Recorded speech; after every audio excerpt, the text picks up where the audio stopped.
ya tenemos una idea clara de cómo se realizan las preparaciones que vamos a estudiar al microscopio. Y lo propio sería poner las muestras en la platina y empezar el estudio. Pero antes hay unos hechos y conceptos que el estudiante debe conocer para hacer una correcta interpretación de aquello que ve a través de los oculares. Imaginemos un huevo de gallina cocido. A todos nos viene a la mente la imagen de un huevo en 3 dimensiones. E igual que el huevo, las estructuras biológicas son en 3 dimensiones, pero para poderlas ver al microscopio convencional debemos hacer cortes tan finos que cuando miramos al microscopio solamente podemos ver superficies planas, es decir, en 2 dimensiones. Es como si hiciéramos secciones del huevo como las que realizamos para adornar nuestras recetas culinarias, tal y como muestra la imagen. Esto nos debe enseñar que lo que vemos al microscopio es una representación parcial y en 2 dimensiones de estructuras que en la realidad son tridimensionales, y que una estructura tan sencilla como un huevo puede mostrar diferentes y variadas imágenes, por lo que es razonable pensar que una estructura más compleja podría mostrar una mayor variedad de imágenes. Pongamos otro ejemplo: un tubo hueco, como una tubería o como uno de los tubos que podemos encontrar en el riñón. ¿Cómo se vería al microscopio un corte de este tubo? No hay una respuesta única. La respuesta debería ser: depende de dónde se haya realizado el corte y la orientación de este. Estos que vemos en la imagen son algunos de los cortes que podríamos realizar sobre el mismo tubo, y como el estudiante puede comprobar, proporcionan unas imágenes muy diferentes las unas de las otras. Si lo viéramos al microscopio, estos cortes se verían así. Todo esto debe hacernos comprender que una tarea que deberemos llevar a cabo en el estudio de las muestras al microscopio es una reconstrucción mental en 3 dimensiones de cómo debe ser la estructura que estamos estudiando a través del corte.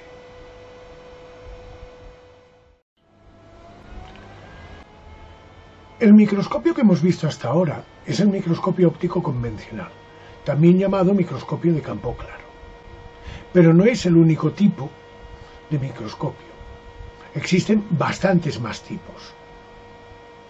La mayoría de estos microscopios están altamente especializados y se utilizan en campos concretos, sobre todo en investigación, por lo que es muy probable que el estudiante no llegue a tener ningún contacto con estos microscopios durante su periodo formativo. Pero alguno de estos microscopios, aunque el estudiante no trabaje directamente sobre ellos, sí que llegará a usar las imágenes que con ellos se obtienen, ya que resultan muy interesantes para su formación. En este apartado nos vamos a centrar en 3 de estos tipos de microscopios, ya que sus imágenes son las más usadas en libros de texto y otros materiales educativos como complemento a las imágenes obtenidas con el microscopio convencional o de campo claro. Estos microscopios son: microscopio electrónico de transmisión, microscopio electrónico de barrido, microscopio confocal. El microscopio electrónico de transmisión. Tal y como se aprecia en la imagen, el microscopio electrónico de transmisión no se parece en nada al microscopio óptico convencional. Se trata de una compleja y gran pieza de ingeniería de unos 2 metros de altura y que puede llegar a pesar varias toneladas, lo cual requiere de una instalación compleja y grande. Así que este tipo de microscopios se instalan en espacios especialmente habilitados al efecto y no se mueven de ese espacio. Como su nombre indica, este microscopio no utiliza un haz de luz para formar la imagen, sino que utiliza un haz de electrones. Y esto lo condiciona todo, desde la construcción del aparato, su estructura y sus componentes, hasta la forma de obtener la imagen. En primer lugar, para conseguir un haz de electrones no nos sirve una simple bombilla. necesitamos de un cañón de electrones que esté alimentado a muy alto voltaje, aproximadamente entre 30 y 150.000 voltios. Esto plantea diferentes problemas que se deberán resolver. El primer problema que debemos resolver es la naturaleza de las lentes. En los microscopios ópticos, las lentes son piezas de vidrio especialmente talladas con unos ángulos muy precisos que modifican la trayectoria del haz de luz lo suficiente como para poder formar una imagen ampliada. Este tipo de lentes no sirven en el microscopio electrónico, ya que los electrones no son capaces de atravesar el vidrio. La pregunta que debemos hacernos es: ¿qué es lo que puede modificar la trayectoria de un haz de electrones? Y la respuesta es un campo electromagnético. Las lentes en un microscopio electrónico son electroimanes de forma toroidal, es decir, una forma de donut, por cuyo centro discurre el haz de electrones, cuya trayectoria puede ser modificada alterando la intensidad del campo magnético. El segundo problema que debemos resolver es debido a la propia naturaleza de los electrones, que como todos sabemos tienen una carga eléctrica negativa. También sabemos que las leyes de la electrostática nos dicen que cargas del mismo sentido se repelen. Esto quiere decir que si los electrones del haz encuentran en su camino a otros electrones, la repulsión entre ellos hará que los electrones del haz cambien sin control su trayectoria y el haz de electrones se disperse. Por lo tanto, el haz de electrones en un microscopio electrónico no debe encontrar nada en su camino, ni tan solo aire, cuyos átomos tienen electrones en sus nubes atómicas, los cuales podrían desviar los electrones del haz. Así, en el interior de un microscopio electrónico debe conseguirse un gran vacío, equivalente al del espacio exterior. Otro problema que debemos resolver es el contraste de las muestras biológicas que queremos observar. Si al microscopio óptico los tejidos biológicos presentan tan bajo contraste que es necesario teñirlos artificialmente, es de suponer que para el microscopio electrónico deberemos hacer algo similar. Pero como el estudiante podrá imaginar, los colorantes usados para microscopía óptica no sirven en microscopía electrónica. Para incrementar el contraste en microscopía electrónica se utilizan átomos pesados, por ejemplo plomo y uranio, que al acumularse en las zonas con material biológico aumentan la electronegatividad de estas zonas, haciendo que los electrones del haz que incidan en estas zonas se dispersen, mientras que los electrones que inciden en zonas con pocos de estos átomos pesados atraviesen la muestra, y así esta diferencia es lo que genera una imagen de claroscuros, que es lo que podemos observar en este tipo de microscopios.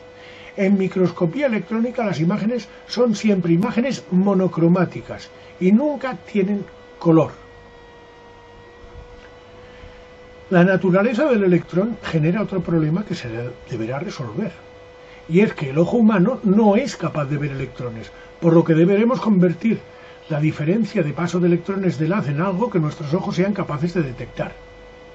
Para ellos se han utilizado tradicionalmente pantallas de fósforo.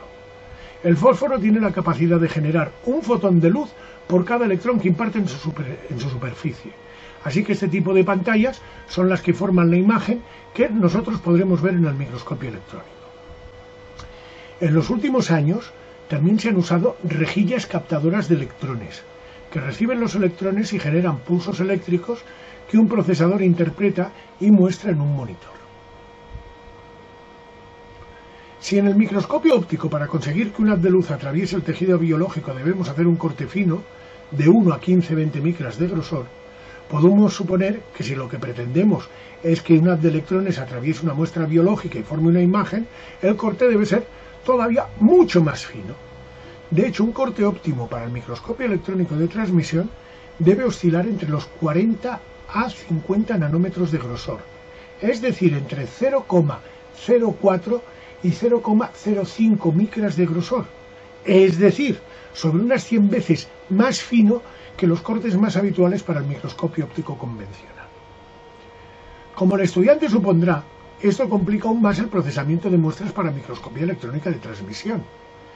Para empezar, si para cortar a 5 micras de grosor el material debería estar incluido en parafina para que ésta le proporcionara la dureza suficiente para realizar tal corte, para obtener cortes de 50 nanómetros la dureza del medio de inclusión ha de ser obviamente mayor. Así, para microscopía electrónica de transmisión no se utiliza la parafina como medio de inclusión, sino que se utilizan resinas sintéticas de alta dureza. El protocolo de inclusión es similar al de la parafina, pero con algunas variaciones debidas al medio de inclusión usado. Lo que sí que varía es el dispositivo de corte que se usa. Así, para obtener los cortes de 40 a 50 nanómetros de grosor que se conocen como cortes ultrafinos, no sirve un microscopio convencional. Un microtomo convencional. Se necesita un microtomo que, aunque con los mismos principios físicos del microtomo rotatorio, tiene mucha mayor precisión y es capaz de avanzar el brazo portamuestras solamente el grosor del corte, es decir, los 40 o 50 nanómetros. A este dispositivo se le conoce como ultramicrotomo. Otro problema añadido es la cuchilla. Al incrementar mucho la dureza del medio de inclusión es necesaria una cuchilla con el filo de mayor resistencia y dureza. Obviamente las cuchillas ideales son las que tienen un filo de diamante, pero como el estudiante supondrá son extremadamente caras y se suelen usar de forma ocasional en trabajos muy determinados. De forma cotidiana se suelen usar unas cuchillas hechas con un vidrio especialmente tratado que le dotan de un borde muy afilado y duro. Estas cuchillas se obtienen a partir de una barra que se corta de una forma determinada para obtener el filo necesario para los cortes. Una vez se ha cortado la cuchilla, alrededor de su borde se monta una balsa estanca que se llena de agua, muy purificada, donde quedarán los cortes flotando para poder ser recogidos.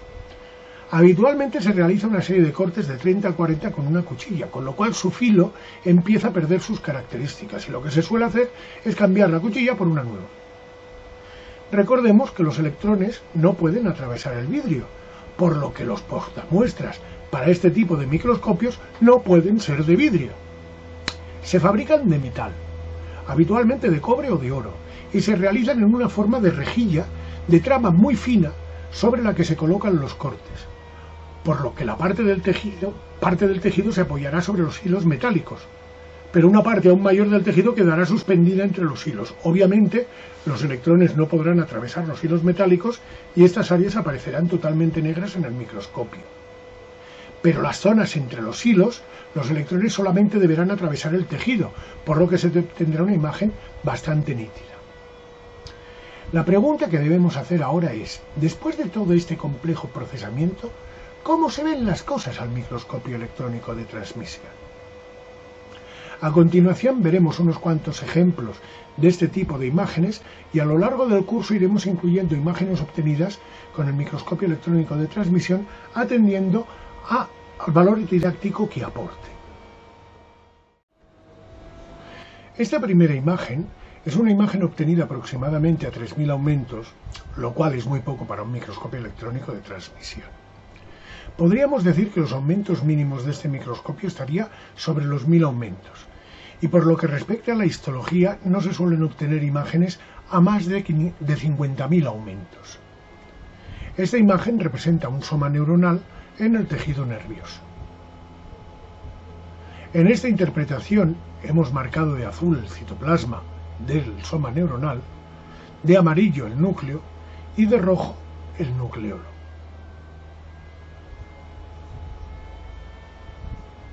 Esta segunda imagen se ha obtenido a mayor aumento y muestra un citoplasma celular con sus componentes. En primer lugar, hemos marcado en verde el núcleo con la envoltura nuclear, formada por dos membranas paralelas que dejan un espacio entre ellas. En algunas zonas podemos encontrar orificios de este sistema de doble membrana que se denominan poros nucleares, los hemos marcado con flechas, y que permiten el intercambio de moléculas entre el núcleo y el citoplasma. En el citoplasma podemos ver mitocondrias, que se caracterizan por tener una matriz algo más oscura que el resto del citoplasma y estar envueltas por una doble membrana, cuya membrana interna se pliega formando crestas. Hemos marcado una mitocondria de color rojo. También hemos marcado de azul algunas cisternas del retículo endoplasmático. Si nos fijamos bien en las que no están marcadas, veremos que adheridos a la cara externa de la membrana podemos encontrar dispersos algunos puntos oscuros que corresponden a ribosomas, por lo que se trata de retículo endoplasmático rugoso.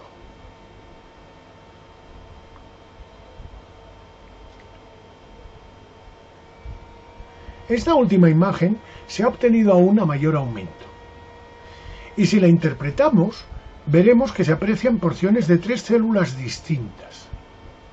Y si miramos con mayor atención a las membranas, nos daremos cuenta que no es una línea única, sino que la membrana está formada por 3 capas, 2 oscuras en ambos extremos y una clara en medio entre ellas, lo cual se corresponde perfectamente con el modelo tricapa de membrana que se explica en los libros de texto.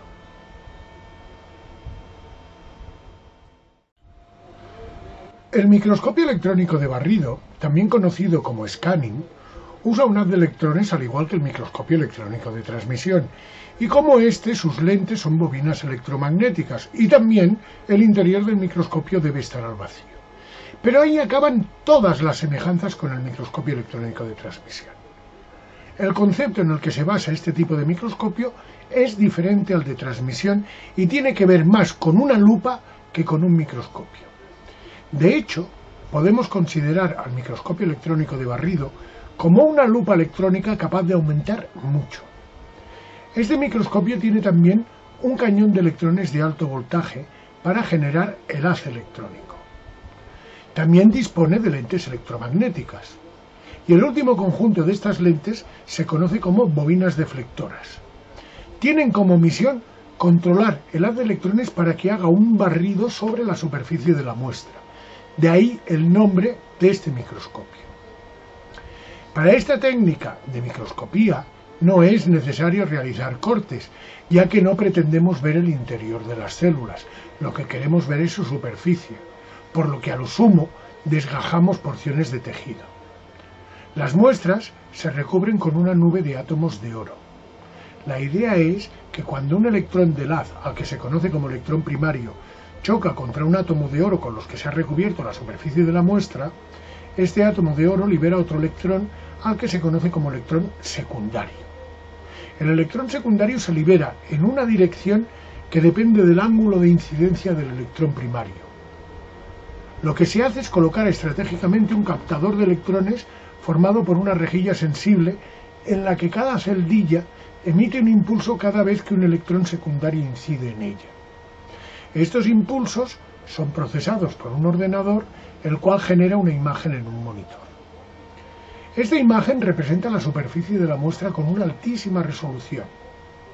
Ahora veremos unos cuantos ejemplos para entender la utilidad de este tipo de microscopía en el estudio de la histología de órganos y sistemas. En esta imagen podemos ver la superficie de la piel y vemos cómo emerge de ella un pelo. Esta segunda imagen muestra un glomérulo de Malpighi en un corpúsculo renal. Los orificios negros que se ven corresponden a los capilares sanguíneos del glomérulo. Esta otra imagen nos muestra la superficie aérea de la tráquea, en la que podemos fácilmente distinguir los cilios de las células epiteliares que tapizan este órgano. Esta imagen, sin embargo, nos muestra la superficie de algunas células sanguíneas. La última imagen que hemos elegido muestra las prolongaciones de las células que tapizan los capilares en el glomérulo renal, que como podemos ver están muy imbricadas. El microscopio confocal es un microscopio óptico ya que usa luz. A diferencia del microscopio óptico convencional, el confocal utiliza luz láser, a menudo de una longitud de onda fuera del rango visible, es decir, luz ultravioleta. En este microscopio, un conjunto de lentes y espejos genera un barrido de la muestra a diferentes alturas de su grosor. La muestra ha sido previamente tratada con unas sustancias llamadas fotocromos. Cada fotocromo responde específicamente a una longitud de onda determinada. Cuando el haz de la longitud de onda adecuada incide en la muestra, el fotocromo emite una luz de un color determinado. En la actualidad, los microscopios confocales suelen disponer de varios haces de luz simultáneos, cada uno de ellos de una longitud de onda diferente, con lo que pueden usar diferentes fotocromos al mismo tiempo y conseguir multimarcajes que pueden resultar muy útiles. El verdadero valor de este tipo de microscopio se obtiene cuando se combinan los fotocromos con anticuerpos, lo que nos permite obtener marcajes muy específicos que resultan muy útiles para entender estructuras y procesos biológicos. Hay que tener en cuenta que si pretendemos marcar con anticuerpos un corte histológico, el tejido debe mantener la actividad biológica para que el marcaje sea efectivo. Por eso no se pueden incluir las muestras en parafina u otra sustancia similar, ya que el tratamiento con productos químicos y o la temperatura alterarán esa actividad biológica. Es por esto que los cortes que se utilizan en histología para microscopía confocal se obtienen por congelación, y para ello se utiliza un criostato, que en esencia es un microtomo rotatorio dentro de un arcón congelador. El tejido se congela rápidamente y se coloca en el criostato, donde se obtienen cortes de entre 15 y 30 micrómetros de grosor. Los cortes se recogen en un portaobjetos y luego se procesan según el protocolo inmunohistoquímico deseado. Al microscopio confocal, una célula glial marcada mediante un anticuerpo específico ligado a un fotocromo verde se ve de esta manera. Si utilizamos otros anticuerpos ligados a otros fotocromos, podremos tener marcajes múltiples. Por ejemplo, en esta imagen se ha teñido de azul los núcleos celulares y con ello podemos, entre otras muchas cosas, calcular el porcentaje que representan las células gliales marcadas en verde frente al total de células que vendría representado por el número de núcleos azules.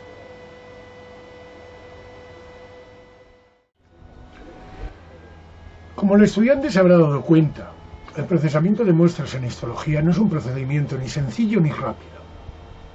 Es por esto que no es extraño que en algún momento de este largo procesamiento de las muestras se pueda producir algún pequeño problema al cual genere una irregularidad en la preparación a la hora de observarla al microscopio. A estas pequeñas irregularidades les llamamos artefactos de tinción. El primero de los artefactos de tinción que vamos a comentar es el bandeado, que como se aprecia en la imagen, se caracteriza por la presencia de un conjunto de bandas o franjas paralelas en el tejido. Estas bandas se suelen producir principalmente por un ángulo inadecuado de la cuchilla a la hora de realizar el corte con el microtomo. El siguiente artefacto que comentaremos son las mellas. Las mellas son imperfecciones del filo de la cuchilla, que arrastran al tejido durante el corte dejando una línea de desgarro como la que muestra la imagen. Otro tipo de artefacto que el estudiante puede encontrar durante el estudio de sus preparaciones son las inclusiones. Las inclusiones se podrían definir como elementos ajenos al corte que se sitúan sobre él en algún momento del procesamiento y que al final son visibles al microscopio. La naturaleza de los elementos que se puede llegar a incluir es variable y puede ser cualquier pequeña cosa que pase desapercibida al investigador. En las imágenes mostramos dos diferentes artefactos de inclusión. En la imagen de la izquierda mostramos un pelo que se situó sobre el tejido, mientras que la imagen de la derecha muestra un pequeño cristal de colorante que no se disolvió ni se eliminó adecuadamente durante los lavados a los que se sometió el corte. Otro artefacto que podemos ver en algunas muestras son pequeñas burbujas de aire que quedan atrapadas en el medio de montaje durante la colocación del cubreobjetos. Estas burbujas son más probable que aparezcan cuando se usan medios de montaje más espesos. Y el último artefacto que comentaremos son los pliegues. Cuando colocamos los cortes sobre el portaobjeto, el objetivo es que los cortes queden completamente planos sobre la superficie de vidrio, pero a veces el tejido sufre uno o varios pequeños pliegues que posteriormente, al ser teñido, la superposición de tejido provoca unas franjas más oscuras, más intensamente teñidas. Estos pliegues son poco habituales, pero son más probables en tejidos de mayor dureza y consistencia, como por ejemplo puede ser el cartílago o el músculo. Con este apartado pretendemos ilustrar que la técnica histológica no es una ciencia exacta y que a veces se producen estas pequeñas irregularidades, de las que hemos mostrado las más relevantes. Lo que queremos es que el estudiante conozca de su existencia y en el caso que se encuentre alguno de estos artefactos durante sus sesiones de estudio, no los confunda con elementos propios del tejido y haga un diagnóstico erróneo de la muestra. Bueno, hemos terminado este primer tema dedicado a las técnicas en histología. Espero que os haya gustado y sobre todo espero que os haya servido para aprender. Si ha sido así, por favor, comentadlo en vuestras redes sociales y nos vemos en el próximo tema, que dedicaremos al sistema cardiovascular.